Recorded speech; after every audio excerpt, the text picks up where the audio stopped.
नमस्कार, मैं शुभम शर्मा और आप देख रहे हैं सक्षम न्यूज़ इंडिया। आज हम आपको लेकर आए हैं कान्हा की नगरी श्रीधाम वृंदावन के सुप्रसिद्ध मार्केट अनाज मंडी मार्केट, जहां पर वृंदावन का अधिकतम व्यापारी यहां से अपना कार्य करता है। यहीं पर अधिकतम व्यापारियों की दुकानें हैं। आज विधानसभा चुनाव को लेकर के हम व्यापारियों से राय लेंगे, उनकी क्या राय है, वह अपने विधायक से क्या चाहते हैं और उत्तर प्रदेश सरकार में किसकी सरकार को देखना पसंद करेंगे। क्योंकि व्यापारी ने नोटबंदी का भी दौर देखा, नोटबंदी के बाद में कोरोना का दौर देखा और उससे पहले भी कई और दौर जो है व्यापारी देख चुका है। आज उनकी राय लेंगे, क्या उनका मानना है, वह क्या चाहते हैं, उनकी क्या मांगे रहेंगे। आइए, सबसे पहले हमारे साथ मौजूद है नगर उद्योग व्यापार प्रतिनिधि मंडल के अध्यक्ष हैं आलोक बंसल जी, वहीं साथ ही में हैं राजीव अग्रवाल जी। वहीं आप देख रहे हैं यहाँ पे काफ़ी अनुभवी व्यापारी जो हैं भीमचंद अग्रवाल जी हैं। वहीं साथ में हमारे एक और भैया हैं। भैया आपका नाम? सबसे पहले आप सभी का स्वागत है हमारे चैनल पर। पहले अध्यक्ष जी आपसे बात करना चाहेंगे, थोड़ा आप आगे आ जाए। क्या इस बार व्यापारियों की राय है सरकार को लेकर? सरकार व्यापारियों ने नोटबंदी का दौर देखा, नोटबंदी के बाद कोरोना की लॉकडाउन का दौर देखा। क्या व्यापारी की इस बार मांगे रहेंगी और क्या जो मथुरा विधानसभा से यहाँ पे इस बार जो विधायक हैं किसको आप देखना पसंद करें? जो भी सरकार आती है वो व्यापारी हितैषी होने का बढ़ चढ़कर अपने चुनाव प्रचार में प्रयास करती है।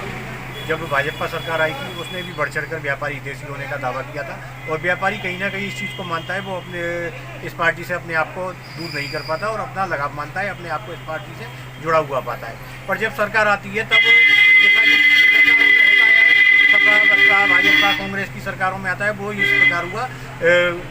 जब व्यापारियों के लिए कोई ज़रूरत पड़ती है या किसी सहयोग की उम्मीद होती है तो सरकार अपने कदम पीछे खींच लेती है। जैसा कि आपने कहा था नोटबंदी लागू हुई, उसमें निश्चित तौर पे सबसे ज़्यादा जो परेशानी हुई वो व्यापारी वर्ग की हुई, आम जनता के साथ साथ। एक तरफ सरकार का प्रयास था कि पुराने नोट नहीं लिए जाए और एक तरफ जनता का भी ये था कि किसी गरीब व्यक्ति आ जाए और वो कह दे कि मुझको आटा चाहिए और मेरे घर में नहीं है, तो आप मजबूरी में उसको। देश के प्रधानमंत्री नरेंद्र मोदी जी का कहना था नोटबंदी जो की गई है व्यापारियों के हित में की गई है। व्यापारियों को पहले नोटों से, जो पुरानी नोटें थी उनसे काफ़ी नुकसान होता था। आप फिर भी कह रहे हैं कि मतलब व्यापारी के हित में नहीं हुई नोटबंदी। निश्चित तौर पे जब सरकार द्वारा ये प्रचारित किया गया था नोटबंदी से हमें बहुत बड़ा लाभ हुआ है, पर इस चीज़ को कहीं ना कहीं सरकार भी मानती है कि बहुत बड़ा लाभ हुआ है, पर इस चीज़ को कहीं ना कहीं सरकार भी मानती है कि नोटबंदी एक फेल कदम था। अगर ये कदम वास्तविकता में सही होता तो उसको चुनाव प्रचार में केंद्र सरकार अपने उसमें उपलब्धियों में गिनाती। आज ये नोटबंदी की कहीं कोई चर्चा नहीं होती। नोटबंदी अगर आवश्यकता थी तो उसको पूरी प्रॉपर तैयारी करने के बाद लागू किया जा सकता था, जिससे जो जनता में परेशानी हुई, व्यापारी वर्ग को परेशानी हुई, आम जनता को जो परेशानी हुई वो शायद नहीं होती। मथुरा वृंदावन और जो है विधानसभा क्षेत्र में आता है, विधानसभा में जो यहाँ के प्रत्याशी हैं, पहले कई बार प्रदीप माथुर रहे, 2-3 बार वो चुने गए, फिर उसके बाद श्रीकांत शर्मा आए। क्या आपको देखने को मिला प्रदीप माथुर के जो राज्य था, जब वो यहाँ से विधायक थे, उनके समय में व्यापारियों को जो है सुविधा मिली या फिर श्रीकांत शर्मा के साथ?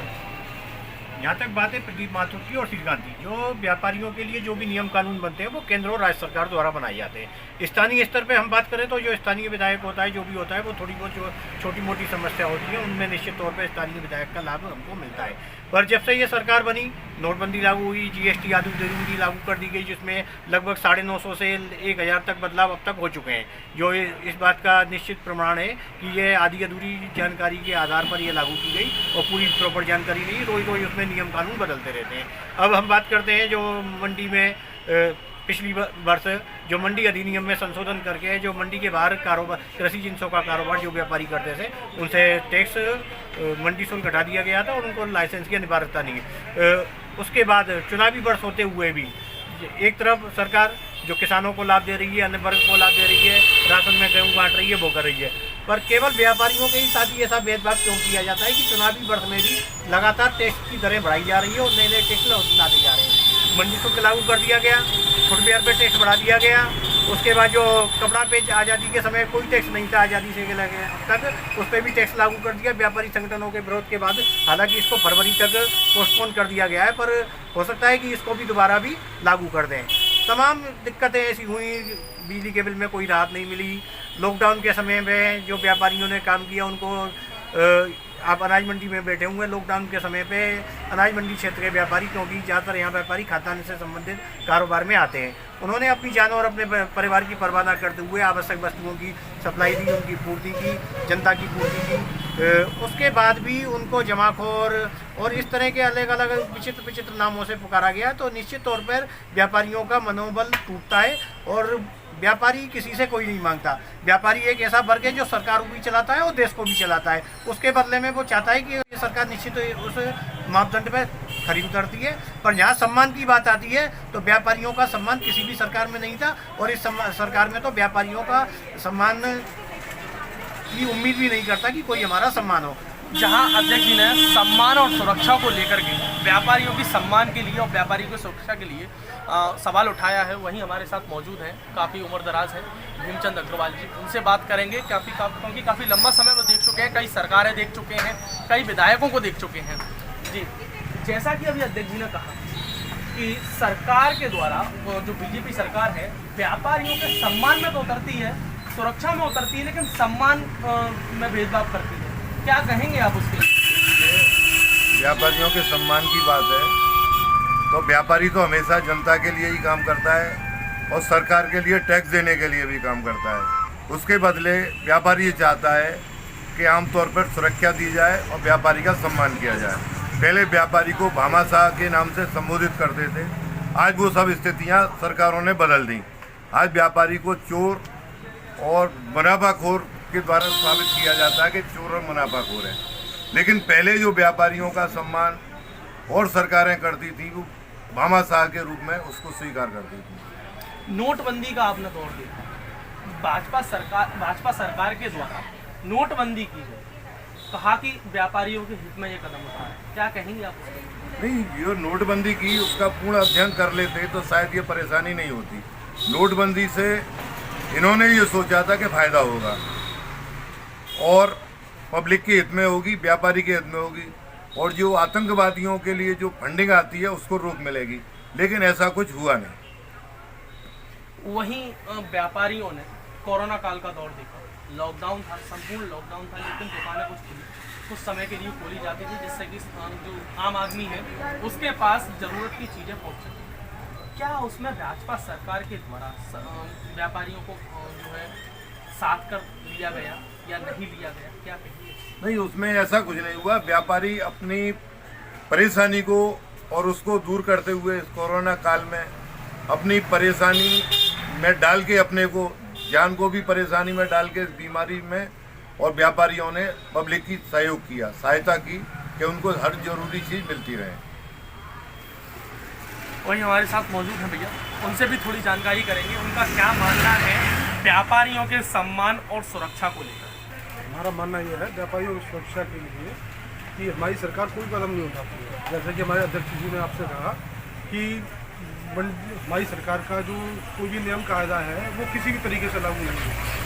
कभी वो अभी भी किसी भी सिस्टमेटिक तरीके से उसको लागू नहीं करती, कभी उसको लागू कर देती है, कभी उसको लागू नहीं करती है। तो हमारा सरकार से अनुरोध है किसी भी चीज़ को करे उसको पूर्ण अध्ययन करके विचार विमर्श करके उसको लागू करें, और अन्यथा नहीं कर सकती तो उसको नहीं करें। उत्तर प्रदेश में 5 साल आपने बीजेपी का राज देखा, भाजपा का राज्य रहा, उससे पहले सपा का राज्य, उससे पहले बसपा का राज्य था। व्यापारियों को इन तीन में से किस सरकार में सबसे अच्छा महसूस हुआ, उसे सबसे ज़्यादा फायदा मिला? व्यापारियों को तो किसी भी सरकार के राज्य में कुछ नहीं मिला, क्योंकि सरकार व्यापारियों के लिए कुछ भी नहीं होगा।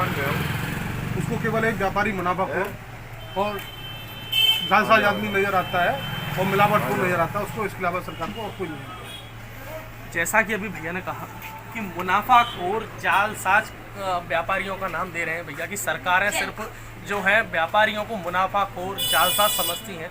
वहीं अध्यक्ष जी जो हैं हमारे व्यापार मंडल के, कई बार व्यापारियों के हित के लिए कई मुद्दे उठाते रहते हैं। वहीं इन्होंने अभी कुछ दिन पहले मुद्दा उठाया था कोरोना काल में जिन व्यापारियों पर जो केस दर्ज करे गए थे उनको सरकार ने माफ़ करने की कहा था, लेकिन फिर दोबारा उनको लागू किया गया। आपने मुद्दा उठाया था, क्या वो अभी तक उस मुद्दे की भाजपा सरकार के द्वारा जहाँ जहाँ पर आपने अपनी सुनवाई की, जहाँ जहाँ पर उनको बताया, क्या उनका अभी तक निस्तारण हो चुका है?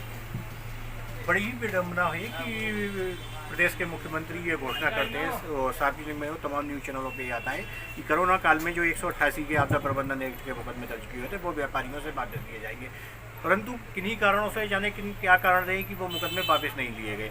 उसके बाद व्यापार मंडल ने इस चीज़ के लिए तमाम कदम उठाए और प्रयास किया कि हमारी कोई मांग नहीं थी, हमारा ये था कि जो प्रदेश में मुख्यमंत्री जो अपना वायदा कर रहे हैं वो अपना वायदा पूरा करें। पर उसके बाद तमाम लोगों को समस्या हुई, कुछ मामलों में इसमें मुकदमे वापस लिए गए, कुछ में नहीं लिए गए, कुछ जो लोक अदालत है उनमें चले गए तो व्यापारियों अपने सुलझाए। तो जो भी व्यवस्थाएँ व्यापारियों के हित के लिए कोई भी काम होता है वो सारा आधार होता है। आपदा प्रबंधन एक्ट के जो मुकदमे दर्ज होते हैं, व्यापारी ने अगर अपनी दुकान खोल दी तो कोई गुनाह तो नहीं कर दिया उसने। उसके बाद भी उसमें जो भी सूचनाएं जारी हो रही थी वो आदि हो रही थी, रोज रोज नए नियम बदल रहे थे। व्यापारी उन सब सूचनाओं को एकत्रित करके और जानकारी करके उनके सरकार के नियम के अनुसार चल रहा था। प्रधानमंत्री और मुख्यमंत्री का एक तरह से आदेश था कि जो आपके यहाँ कर्मचारी हैं उनको आपको तनख्वाह देनी थी। यहाँ पर कोई भी मौत भूखे पेट भरने की वजह से नहीं हुई, तमाम लोगों के रोजगार छूट गए। उसके बाद व्यापारियों ने, सामाजिक लोगों ने तमाम प्रयास किए और एक तरह से अपने आपने उपलब्धि हासिल की पूरे देश ने। इतनी बड़े संकट के घड़ी में भी पूरे देश में कोई भी भूख की वजह से या बिना भोजन की वजह से नहीं मरा। इसका सबसे ज़्यादा श्रेय जाता है व्यापारी पर को जाता है, समाज सेवियों को जाता है। उसके बाद सरकार की तरफ से जब उम्मीद सरकार से की जाती है तो हमने इतनी सेवा की, उसके बदले में हमें कुछ मिलेगा, सरकार की तरफ से हमें सिवाय नाउम्मीदी मिली, उसके अलावा कुछ नहीं मिला। केवल एक उम्मीद ये रहती है कि ये सरकार जो है हमारी सरकार है और कुछ ना बेहतर हमारा करेगी, पर बेहतरी की उम्मीद में पूरे 5 साल निकल गए, सरकार ने कुछ भी बेहतरी नहीं की। अध्यक्ष जी, जैसा कि देखा जा रहा है मथुरा वृंदावन विधानसभा से इस बार 4 प्रत्याशी जो है मुख्यतः मैदान में उतरे हैं। भाजपा से श्रीकांत शर्मा जी, कांग्रेस से प्रदीप माथुर जी, वहीं बसपा से भाजपा का दामन छोड़कर बसपा का दामन पकड़ने वाले SK शर्मा जी हैं, और वहीं सपा से अग्रवाल हैं, देवेंद्र अग्रवाल जी। क्या लगता है, क्योंकि 2 हैं प्रतिष्ठित शर्मा हैं, ब्राह्मण वर्ग से आते हैं, वहीं एक अग्रवाल अग्रवंश से आते हैं, वहीं एक माथुर जी है। माथुर जी पहले भी 2 बार यहाँ पे विधायक रह चुके। क्या लगता है इस बार जनता किसके पक्ष में वोटिंग करेगी? जो चुनाव होता है आज की डेट में स्थिति ये हो गई है कि जो भी विधायक होता है वो मोदी और योगी के नाम पे वोट मांग रहा है। ये बड़ी ही विडम्बना है कि 5 साल आपको काम करने का मौका मिला, उसके बाद भी आपको मुख्यमंत्री और प्रधानमंत्री के नाम पे वोट डालनी पड़ रही है। तो उन्होंने क्या काम किया वो तो इससे स्पष्ट होता है कि आदमी अपने नाम पे वोट न मांग के मुख्यमंत्री, प्रधानमंत्री या हिंदुत्व के नाम पे वोट मांग रहा है, जबकि मोदी जी का भी ये मूल मंत्र है कि विकास के नाम पे वोट दी जाए। अब बात आती है विकास की। जो वृंदावन मथुरा है एक प्रतिष्ठित, पूरे देश विदेश में प्रतिष्ठित नगरी है ये, और चाहे सपा सरकार रही हो, चाहे बसपा सरकार रही हो, चाहे वर्तमान में भाजपा सरकार रही हो, सबने अपने खजाने इस देश नगरी के लिए खोल दिए। उसके बाद भी इस नगरी की जो मूलभूत समस्याएं हैं उनके लिए हमको आज भी लड़ना पड़ता है। तमाम जगह जलभराव होता है, तमाम जगह सड़कें खुदी पड़ी हैं। तो ऐसा क्यों हो रहा है, ये समझ से परे की बात है। लगातार इतना पैसा आने के बाद, इतना फंड आने के बाद भी अगर जो हम मूलभूत बिजली, पानी, सड़क, सफाई के लिए ही अगर आंदोलन कर रहे हैं तो कहीं ना कहीं हमारे जनप्रतिनिधियों की इसमें विफलता मानी जाएगी। और अब बात करते हैं कि कोरोना काल से लेके और जो पिछले 5 साल में स्थानीय मुद्दों को यहाँ पर किसी भी नए भी विधायक ने या मंत्री जी ने कोई भी तवज्जो नहीं दी। जो मुख्यमंत्री, लोकतंत्र में मुख्यमंत्री प्रधानमंत्री होता है वो पूरे देश की समस्या होता है, जो सांसद बनते हैं उनका अधिकार होता है अपने अपने क्षेत्र की समस्याएं, उसी तरह विधायक का अधिकार क्षेत्र होता है और कर्तव्य होता है कि जो समस्याएं या जो परेशानियां हैं लोगों की वो मुख्यमंत्री तक नहीं पहुंच सकती, वो उसके माध्यम से पहुंचाई जाए विधायक के माध्यम से। इसीलिए हम विधायक प्रदेश के मुख्यमंत्री 19 से 20 बार मथुरा की नगरी में आए, कान्हा की नगरी में आए। व्यापारियों के लिए क्या भी कभी उन्होंने यहाँ से कोई घोषणा की? क्या कभी व्यापारियों को यहाँ से उन्होंने ऐसा अनुभव कराया कि यह उनकी सरकार है? क्योंकि व्यापारी कहते हैं भाजपा सरकार हमारी सरकार है। अगर भाजपा की सरकार आती है तो व्यापारियों को कहना होता है कि भाजपा की सरकार बनते ही हमारी सरकार आती है, हमें कुछ सहूलियत मिलेगी। क्या ऐसा कभी हुआ? ऐसा कुछ नहीं होता। चाहे जो पिछली सरकार रही हो उनमें भी स्थिति यही रहती है और जो इस सरकार रही इसमें भी ऐसी। व्यापारियों की सुविधा के लिए केवल व्यापारी कल्याण आयोग बना दिया गया, जो एक सफ़ेद हाथी साबित होकर रह गया। पूरे प्रदेश की तो बात छोड़ो, मथुरा का भी व्यापारी कल्याण आयोग की वजह से कोई भी भला यहाँ पर नहीं हो पाया। इस मुख्यमंत्री के और मुख्य सचिव के आदेश आ जाते थे कि बाजार खुलना है, उसके बाद अधिकारी अपनी हठधर्मिता दिखाते थे और बाजार नहीं खोलते थे। उसके लिए भी व्यापार मंडलों को और लोगों को प्रदर्शन करना पड़ रहा था। मथुरा की बात करें, जब कोरोना काल लागू हुआ था मथुरा में होली गेट क्षेत्र में तमाम ऐसे क्षेत्र थे जिसमें बड़े बड़े नेता रहते थे पार्टियों के, तमाम पार्टियों के। उसके लिए उनको भी अपने दूध और राशन की सामग्री के लिए भी कई दिन तक समस्याओं का सामना करना पड़ा। इस चीज़ में वृंदावन में हम लोगों ने प्रयास किया, नगर निगम ने भी हमको बहुत सहयोग किया। प्रशासन में समन्वय बना के इस तरह की व्यवस्था बनाई गई कि यहाँ के लोगों को कोई भी दिक्कत नहीं हो। तमाम मुकदमे लिखे गए व्यापारियों के खिलाफ, तमाम व्यापारियों के ने समस्या हुई चेकिंग के नाम पर, हेलमेट चेकिंग के नाम पर, वाहन चेकिंग के नाम से। सारी चीज़ें अपनी जगह होती है, पर जब देश समस्या में होता है, व्यापारी वर्ग समस्या में होता है, आम जनता समस्या में होती है, तब कुछ समय के लिए जो नियम कानून होते हैं उसको साइड में रख के भी मानवीय संवेदनाओं के साथ सरकार को कार्य करना चाहिए था। वो इस सरकार ने नहीं किया। वहीं हमारे साथ राजीव अग्रवाल जी भी हैं, उनसे भी थोड़ी चर्चा करेंगे, उनकी भी राय लेंगे। क्या उनकी राय है, क्या इस बार में चाहते हैं, किसकी सरकार देखना चाहिए। जी राजीव अग्रवाल जी, प्रदेश में भाजपा सरकार है 5 साल से, क्या व्यापारियों को सहूलियत कभी नहीं है? हमारे यहाँ के व्यापारियों को क्या, मध्यम वर्ग के लिए तो सरकार काल साबित हो रही है। मध्यम वर्ग इतना टैक्स देता है, उसके बाद मध्यम वर्ग की कोई समस्या की सुनवाई नहीं होती है। मध्यम वर्ग तो इनके लिए समझो कि गाय है, इनके दूध देने वाली गाय। मध्यम वर्ग सबसे ज़्यादा टैक्स देता है और मध्यम वर्ग के लिए कोई इनकी सहूलियत नहीं है। राशन का गरीब शामिल है और जो राशन की सामग्री है वो भी केवल गरीबों के लिए, मध्यम वर्ग के लिए नहीं है।